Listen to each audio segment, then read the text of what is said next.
Man, look, y'all know who it is, man. It's your boy Mickal, that's aka Mr. Nappy Hair Boy, man. Y'all know the vibes, man. Look, today's video, man, we are witnessing a mini Mike Tyson. Y'all niggas know the vibes, man. Hit that like button, subscribe and share, man. Y'all know the vibes, man. But yeah, like I said, we're witnessing mini Mike Tyson. You know what I'm saying? Let's get to this, you know what I'm saying? Introducing Isak Pitbull Cruz. Mamma mia! Isak Cruz has done it! This is Isak Cruz, and he just confirmed one of the oldest themes in the sport of boxing.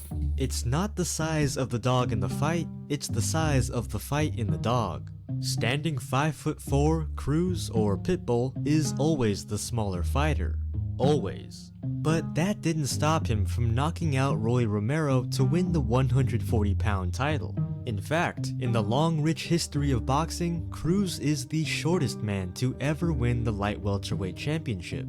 So it begs the question, just how much does height really matter? It didn't matter much for Sam Langford, or Rocky Marciano, or Roberto Duran, or even Manny Pacquiao. And it certainly didn't. See, I don't think height really matters. I think if you know how to use your height to your advantage, then like, yes, if you fight in a tall boxer, yes, they're gonna have that jab. Like if they're fighting a tall boxer is easily gonna have that jab, every time, but the smaller boxers has to find a way to cut that off and get into the range where they can do that, you know what I'm saying? Didn't matter for Mike Tyson. In fact, Iron Mike has even said Cruz is the modern boxer who reminds him most of himself. Pitbull is taking the boxing world by storm and proving that even the smallest of us can pack a big punch. I have a hot take. Smaller fighters are more interesting to watch than bigger fighters. Don't get me wrong, I love a heavyweight slugfest as much as the next guy. But it's speed, skill, and technique where the sweet science really shines through. Heavyweights can be sluggish, relying more on size and raw punching power to bully their opponents. This is in part why I think Prime Tyson captured the public's imagination far beyond boxing. He was a regular-sized dude, using finesse to knock out giants. Tyson even considers his lack of height to be an advantage in the ring. I think, it's to my advantage. Yeah, see, that's why I said I feel like a height can be used to your advantage if you know how to use it. Like they can follow Mike Tyson's style. Like, come on now, but Mike Tyson was a dog. I crouch he was low a dog just to make my ring. opponents punch down because I know where they're gonna punch at. Because I'm down there and I'm looking at them because I'm so low, and I come up, I feel it's to my advantage because they can't see most of my punches coming. I get a lot of leverage for my punches, and it doesn't matter if I punch up or straight or down or around. I have good leverage. And like Mike, being a shorter boxer has been part of the blueprint for many a champion. In 1906, 5'7" Tommy Burns became the smallest man to win the world heavyweight title, a record he holds to this day. But let's be real, the sport has come a long way since a 168-pound man could be heavyweight champ.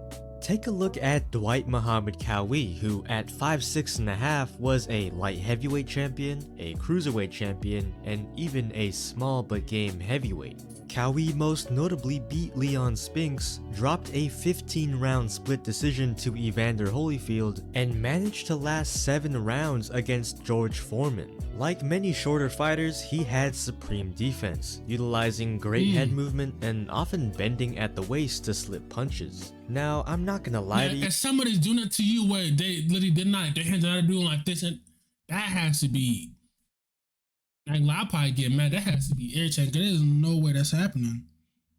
Ain't no way, y'all. Ain't no way.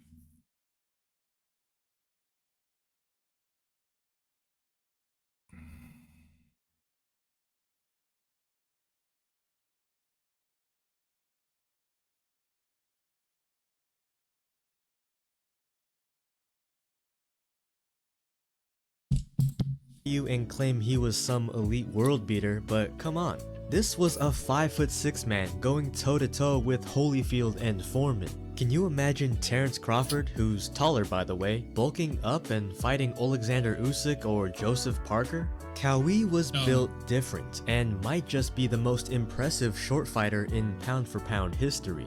But if we're talking about the modern fight game, we need to look no further than Gervonta "Tank" Davis. At 5'5½", he is, by default, a giant slayer in all of his fights. The lightweight champion is the smallest of the bunch, but he's undoubtedly the hardest puncher. Yo, and how he exactly did that? Actually, I didn't know him. I knew him when he fought. What's that dude named Mario Barrios?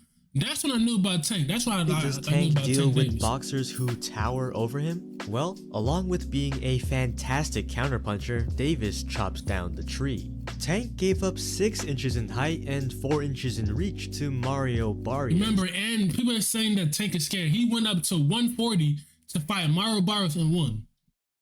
But if you kill the body, the head will fall. And in his super fight against Ryan Garcia, the fast-handed fighter was beginning to surge in confidence after recovering from an early knockdown. But nothing will stop a fighter dead in his tracks like a well-placed body shot. Tank's pinpoint accuracy and Garcia's fractured rib ensured that the taller fighter ended the fight on his knees. The liver shot is a staple in any smaller fighter's arsenal, and very necessary in these Davis and Goliath type fights. Now, what if I told you there was a man punching far above his weight class, torturing opponents an entire head taller than him, and doing so with highlight reel knockouts? Well, there's a reason why Canelo Alvarez is the face of boxing. The undisputed champion is 5'8" on a good day, and that's completely fine if he was a super featherweight. But the man has put on muscle intelligently, and his legendary work ethic in the gym keeps him from sacrificing too much skill or agility whilst putting on the And pounds. let's be honest, Canelo became a better fighter after he lost to Floyd Mayweather. After he lost to Floyd Mayweather, Canelo became the better boxer and his defense became way better. After capturing world titles at super welterweight, middleweight, super middleweight, and even light heavyweight, he's only now finally bumping into his upper limit. Canelo is built like a truck, and that's allowed him to carry his power up to 175 while also staying defensively spry.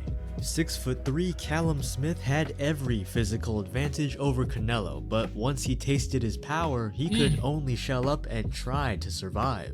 Part of the Mexican strategy was to target the taller man's arms, neutralizing his left hook. Smith walked away with a torn bicep, and Canelo walked away with his belts. Damn. There is a limit, by the way. Naoya Inoue can't become heavyweight champ. At least I don't think so.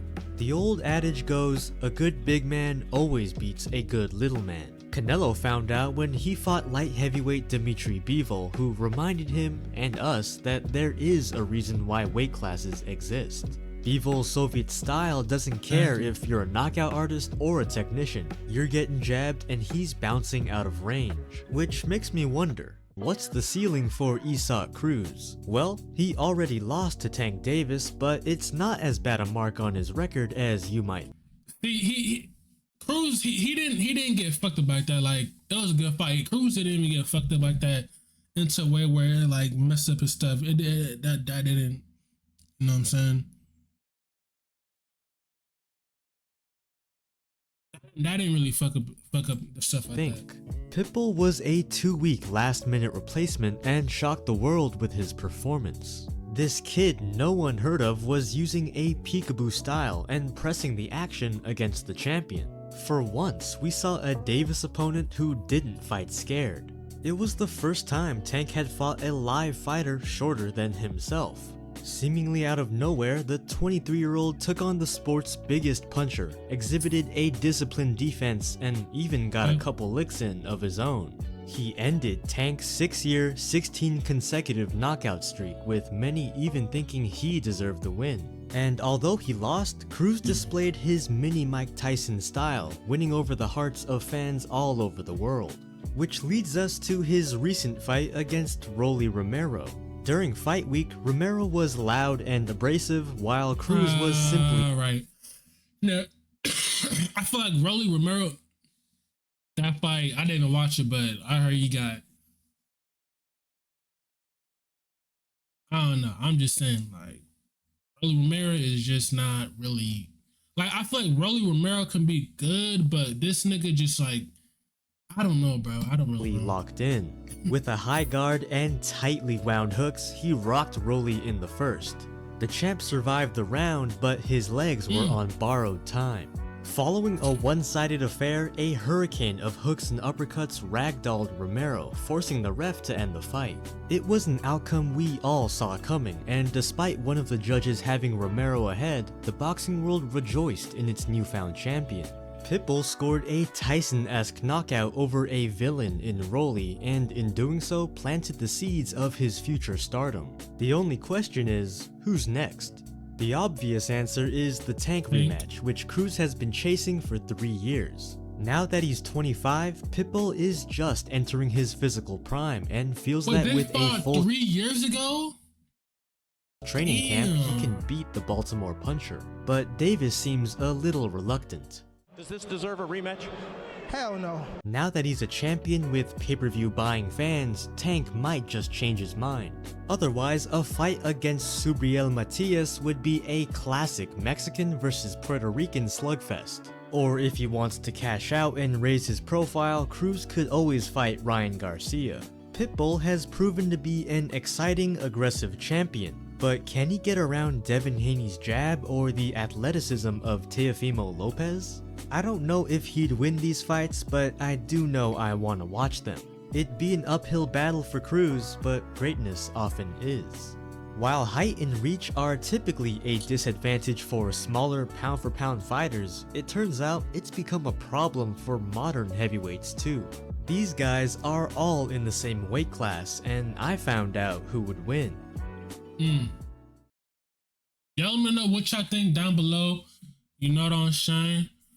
You know what I'm saying? Yeah, let me know what you think down below. You know what I'm saying? You know what I'm saying? Bring up on my Canelo. You know what I'm saying, man? We out. Hey, man, run up to 2,000 subs, man. Y'all know the vibes, man. Hit that sub button. Join the squad. Join the members. Hit that join button. Hit the members. You know the vibe, man. Stop playing, man.